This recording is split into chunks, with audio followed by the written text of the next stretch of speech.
All right, now I'm gonna start introducing some very important, extremely fundamental functions, their graphs, and their qualities. So our first one is the constant function.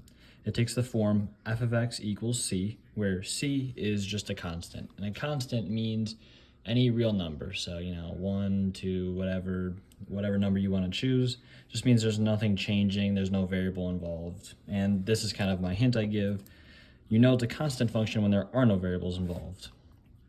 And so it takes the form graphically. I haven't drawn it yet, but if you can imagine, normally you plug in x to get a value of f of x or y for your graph, but there's no x. So whether you want to plug in x is 0 or x is 5 or x is a million, it doesn't matter, because at the end of the day, f of x or y, they're interchangeable, I want to emphasize that, is always going to equal c. It's always going to be constant. Again, that's the kind of the, it's in the name, it's a constant function. It is always constantly one value. And so what does that look like? Well, if I have x equals 1, 2, 3, 4, 5, let's say I try to plug in x equals 1.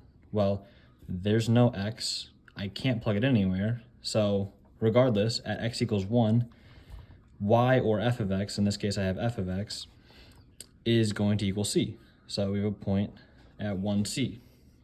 And I just have it labeled this dash as c because we don't know what it is. It's, in this case, it's some positive integer.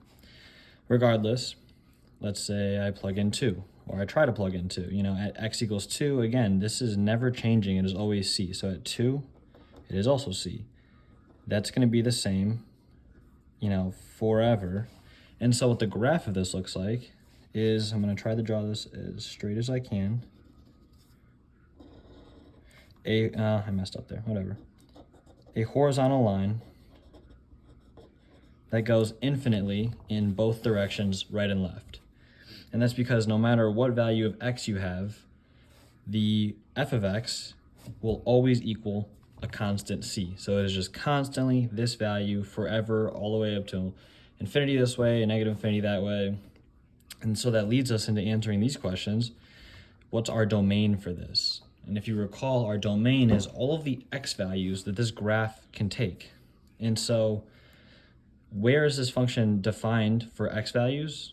It's a weird way to word it, but it's always defined. You can put any x value, you can go to any x value and find a value of the graph that corresponds to it, and it's always going to be c. So you can go infinitely to the right and infinitely to the left, and your graph will always have a f of x value corresponding to an x value. And so the domain of this is negative infinity to infinity. That means that for any x value all the way to negative infinity, all the way up into infinity, there will always be a value for this graph.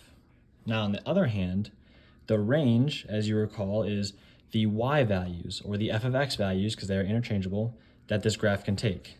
Now, we just said that the graph can take any x value because it extends infinitely in both the left and right directions.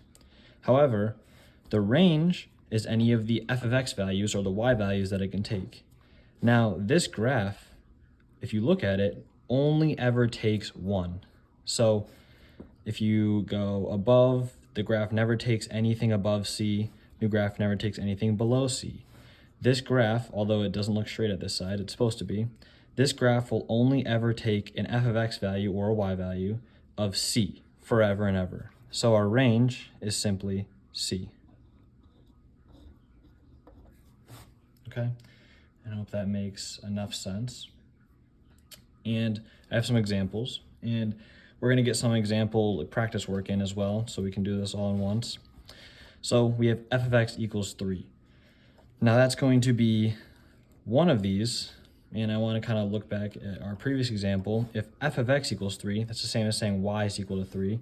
So you want to find the f of x axis, which is this guy, and then count 1, 2, 3, and that's where our graph is going to take place. It's going to be horizontally going forever in either direction at this f of x equals 3 mark right here. So that's how you would graph this one. Now what about y equals 5? Again, I want to really emphasize that f of x and y are interchangeable. F of x is simply a notation, and it's a useful notation, as you'll see in later classes and later on in the class. But they're just it's just notation difference. They both mean the same thing. This is the y-axis and the f of x-axis, just the same. So for y equals 5, well, we find the y-axis, which is this guy. And we go 1, 2, 3, 4, 5. So our graph, again, is going to look like a horizontal line going forever right and left at y equals 5. Now, what happens if we have x equals 4? We've had f of x equals 3, y equals 5. These are both corresponding to this axis, but now we have x equals 4. Now that's going to correspond to the x-axis, which is the horizontal one. And so we find the value on the x-axis now, that's equal to 4, so 1, 2, 3, 4. And now this is going to be a vertical line going forever and ever up and down. And so when you have this kind of function, which is not, more of a relation, the domain is going to change. You'll have now only one x value ever happening, which is x equals 4. And the range will then take on your infinite ability to go up and down now. Again, it's essentially just the exact same but switched for our cases up here. But I wanted to point that out, that the domain and range do flip for something like this, when you just have an x equals a constant instead of a y equals a constant. Still very similar, almost the exact same, just, flip whatever's happening. But you'll either have, when it's a constant function, you'll either always have a horizontal line or a vertical line. That's the only thing you'll ever see.